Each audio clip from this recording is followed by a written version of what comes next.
जय जिनेन्द्र। नौकार मंच से ध्यान साधना। नौकार मंच से ध्यान साधना किस तरह की जाती है उसको जानने से पहले ध्यान के भेद कितने हैं वो जान लेते हैं। ध्यान दो तरह के होते हैं, निरालंबन ध्यान, सालंबन ध्यान, जिसमें शरीर, इंद्रियां और मन से परे हटकर आत्मा में डूब जाएं, ऐसे ध्यान को निरालंबन ध्यान कहते हैं। इसमें किसी वस्तु की आवश्यकता नहीं होती है। वस्तु का चिंतन करके अपने मन को स्थिर करना, ये स्वावलंबन ध्यान कहलाता है। अब यहाँ वस्तु क्या है? वस्तु को समझते हैं 3 पॉइंट से। पहला, ऑब्जेक्टिव रिलेटिव वस्तु, ऐसी वस्तु जिन्हें हम आज अपनी आँखों से देख रहे हैं, जैसे पेन, पेंसिल आदि। दूसरा, हिस्टोरिकल रिलेटिव वस्तु, जैसे ये चीज़ हमने देखी नहीं है लेकिन हमारे इतिहास में हमें वो समझाई जा रही है। तो जैसे भगवान महावीर स्वामी का जीवन चरित्र। अब तीसरी होती है आइडियल रिलेटिव, ऐसी कोई वस्तु जो आज स्थिर है, आज है, लेकिन उसके पीछे कोई ऐसी मनोवैज्ञानिक भूमिका हुई है जिसके कारण वो वस्तु आज स्थिर है।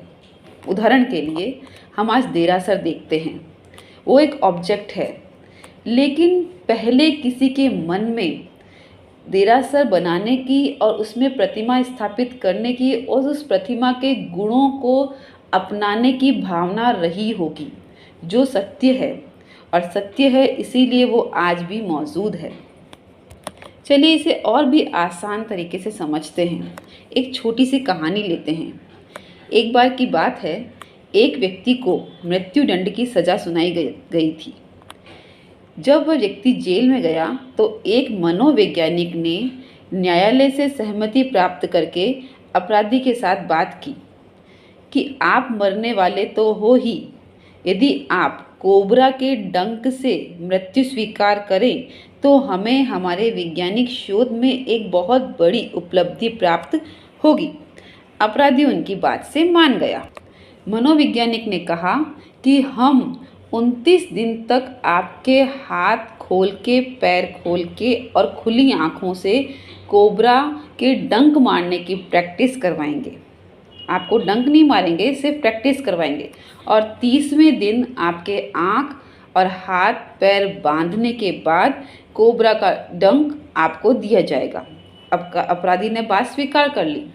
प्रतिदिन वैज्ञानिक टोकरी में सांप लेके आता, बाहर निकालता, उसके पैर के अंगूठे तक पहुंचाता, और जैसे ही सांप वहां पर पहुंचता पुनः सांप को खींच लेता और टोकरी में डाल देता।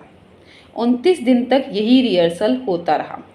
30वें दिन अपराधी के आंखें बंद कर दी गई, हाथ बांध दिए गए और पिंजरे के अंदर से एक चूहा निकाल के उसके जेल में छोड़ दिया गया। अपराधी के पैर पे जैसे ही चूहे ने डंक मारा, अपराधी जोर जोर से बोला कोबरा कोबरा और बेहोश हो गया। तुरंत उसके खून के नमूनों की जांच की गई और लेबोरेटरी में टेस्ट के बाद रिपोर्ट आई कि उसके खून में कोबरा का जहर पाया गया। अपराधी की मृत्यु हो गई। यदि आप सोचिए कि कोबरा सर्प के विचार से खून में जहर आ सकता है, तो परमात्मा के गुणों को सोचकर उनको ध्यान के माध्यम से अपनाकर क्या हम में परमात्मा के गुण नहीं आ सकते? चलिए ये तो समझ में आ गया कि ध्यान साधना के महत्व कितने। अब मैं ये ध्यान साधना करूं कैसे?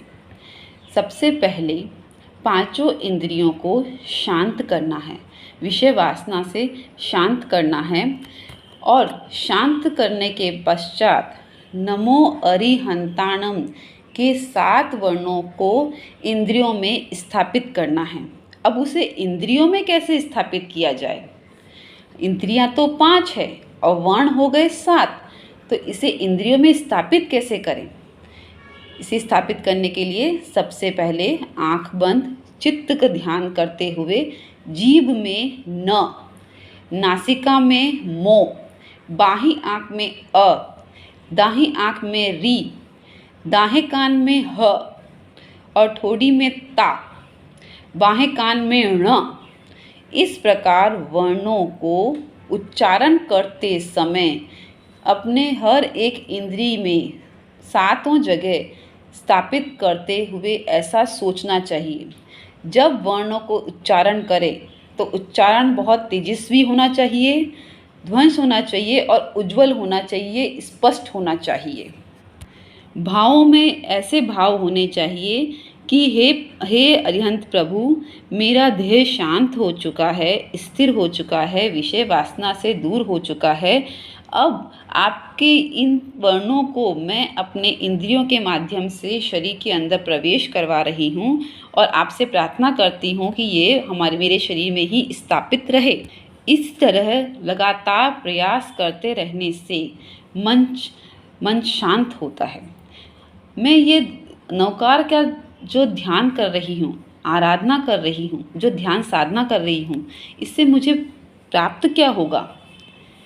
परिणाम स्वरूप मन शांत, प्रशक्त और एकांत होगा, एकाग्र होगा, टेंशन फ्री होगा, डिप्रेशन फ्री होगा, मानसिक और शारीरिक रोगों से दूर होगा, विषयों के प्रति आसक्ति कम होगी, मन प्रसन्न होगा, आनंदित होगा, वैराग्य की भावना उत्पन्न होगी, अनंत अनंत कर्मों का निर्जरा होगी, अंत में मुक्ति की प्राप्ति होगी।